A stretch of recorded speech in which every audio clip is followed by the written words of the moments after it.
Right, on my way to the South Downs Way. So this isn't the South Downs Way, but it's coming up very imminently. Oh, a lovely stay last night. Yeah, it's actually, it was really cute actually, because I was reading all the notes that were left in the little shed house thing that I stayed in last night. It was all very lovely. And the house is called Rippling. I think it's something to do, it's like Ripplington Air Base or something locally. Very, well, pretty much next door. I think there's something. I saw on the map Ripplington. Thought, oh yeah, okay, that probably explains Rippling. And they've named the little house that they rent out Kipling. I think that's lovely. So on my way to South Harting now, and this is really exciting. Well, not in the grand scheme of things, it's not that exciting actually, but I'm actually going to be crossing over into West Sussex today. So it's just before South Harting. We've probably, yeah, so I've probably got like 10 miles ish in Hampshire, and then I'm going to be in West Sussex. I'm going to be in Sussex for the rest of the hike until Eastbourne, obviously, which is in East Sussex, so yeah, into another county today. Right, now back on the South Downs Way, 4.5 miles to Butser Hill, apparently, according to that sign. I do have memories of walking over Butser Hill years ago, and it was very, very muddy. I think it was January we did that, so kind of similar time of year. And I've done it in the summer and there's been hardly any mud, you know, that's how it works. But I would say we were quite a massive group because it was pre-pandemic, so we tended to have large groups back then. I don't know, it's just the way it works, you know. I think people have realised they can go out hiking on their own. They did it just for their own sanity, like me. Though I was going out hiking on my own before that, over the downs. I kid you not, over half of the group, over 50% of the group, slipped over in the mud at least once. I slipped over twice. I think it was that day that I kind of got into, I think this would be in 2018 actually, think about it, because I'm sure I went to Pembrokeshire for the first time a couple of months later, and I'd actually bought some poles, some very cheapy poles, it was actually the Butser Hill hike in the January that I really got, you know, it's just like, oh my god, you know, because someone lent me, this is quite funny actually, someone had 2 poles and lent me one. I just remember being near a gate, and as soon as he kind of handed me, I was just like climbing over a gate, and he said, oh, you know, have one of my poles. As soon as he did that, he slipped over. But yeah, it kind of got me into using poles. I mean, I've got a lot better with the mud. Kind of know how to walk, and so, but I do have it there as a kind of a crutch or whatever, I don't know. Or yeah, I kind of use it if I need to. Yeah, only when I need to. But yeah, it'd be interesting to see how muddy Butser Hill is today. Anyway, just taking a picture of a couple of signposts, like those old-fashioned signposts, finger posts, yeah, and it's a bit, it's like, oh my god, it's saying I'm still in East Meon, but yeah, the thing is, yeah, yesterday I went kind of slightly east to get to East Meon in the rain, and then I kind of had to go round to the west to where I was staying last night, so but it's saying also on the signpost 2 miles to East Meon, so yeah, that does make sense, because I've done, let's just have a look at my mileage, done about 4.5 miles.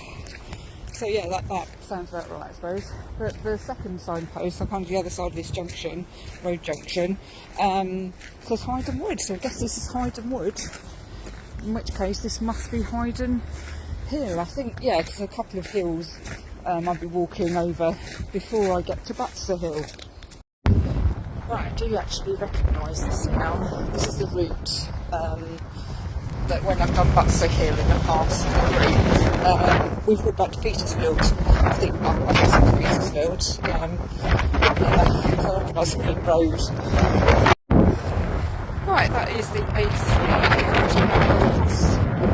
in a minute. I'm sure, yeah, I remember there is, I think it's a tunnel or a bridge, but I think it's a tunnel.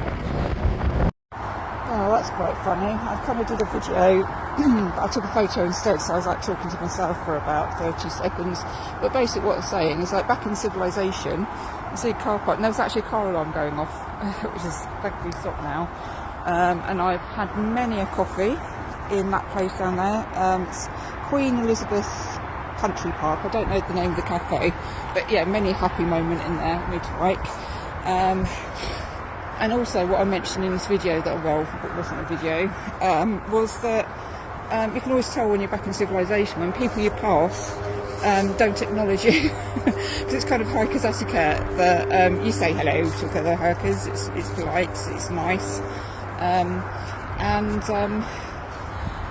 yeah, I remember joking once. It's like, this is when I lived in London. I lived at the Elegant Castle, and well, nearby anyway.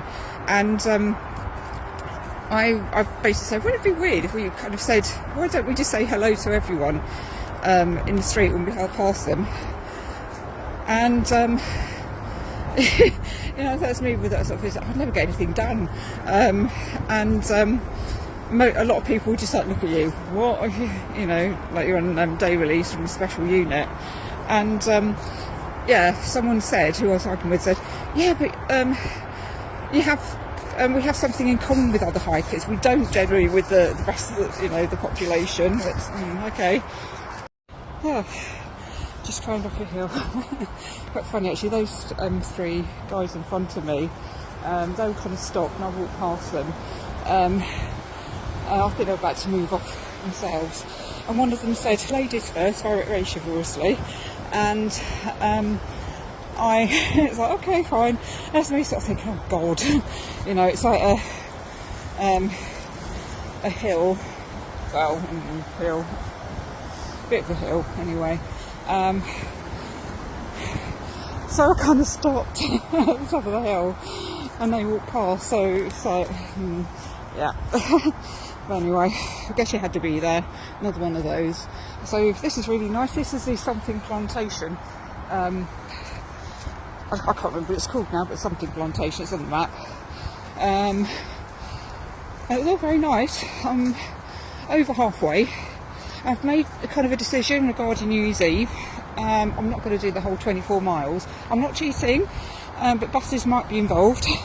What I'm going to do, I'm either going to walk a bit further on the day before New Year's Eve, just sort of see, yeah, kind of beyond Upper Beeding, and possibly that's a possibility, or I could get a bus, sort of just after halfway, or you know, I want to make it under 20 miles anyway. Really, that's kind of just sensible. Or yeah, as I say, I can actually kind of go back the day after New Year's Day, or I can do some walking on New Year's Day. But I want to get it under 20 miles, because it's bloody ridiculous. I look at the bus timetables anyway, see what they're doing kind of New Year's Day, on the 30th and the 2nd. Just make a decision. Yeah, I might have to walk into Stenning to get like a real bus.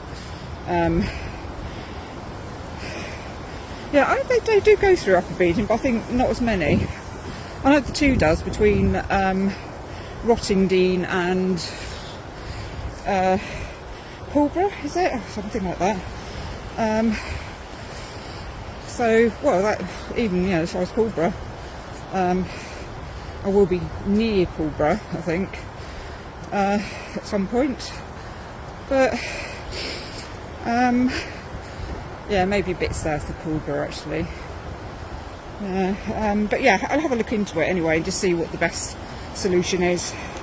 I think I've just been got overexcited, like, oh yeah, 24 miles, yeah, no problem, you know. But yeah, I'm going to have a look anyway and just make a decision, something more sensible. Right, interesting fact, that is Hampshire. That is West Sussex. I've just crossed the border. Fantastic.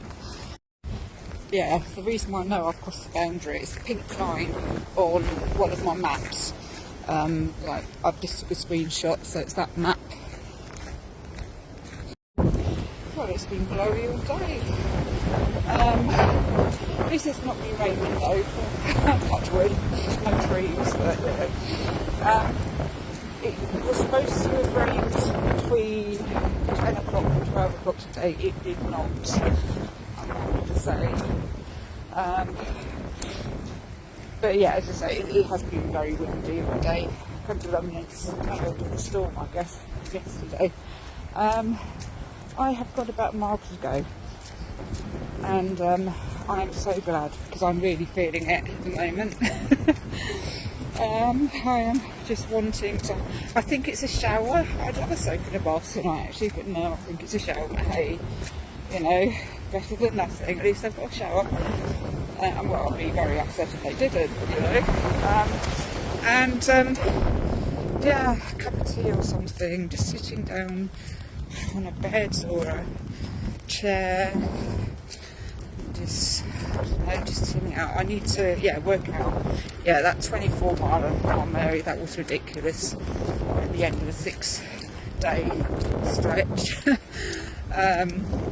So I'm going to work out bus routes and whatever tonight to see how regular the bus routes are. Where, yeah, kind of just cut that one short and just lengthen a few of the other hikes. Oh God, yeah, maybe hike. You know, I don't really want to do a long hike on New Year's Day. I did a 3-mile hike last New Year's Day, or yeah, the New Year's Day this year. I was in the Cotswolds. I was walking over Nibley Knoll, 3 miles. The irony was, on New Year's Eve, it was so stormy. There were weather warnings. I decided to those weather warnings. So I didn't actually hike on New Year's Eve. I took a day off. Right, okay. I'm going to jump over here. That's better. Yeah, that's it. I actually got 2 buses between where I was actually staying from the 30th to hang on a minute. Yeah, 30th to the 31st, and where I was going to stay over New Year. And the irony is that the first bus, I had to actually change buses in the little village where I stayed the next night. That was the only way to do it. So I doubled back. But hey, you know, it's yeah. But anyway, yeah, probably less than a mile to go now, which at the moment is great.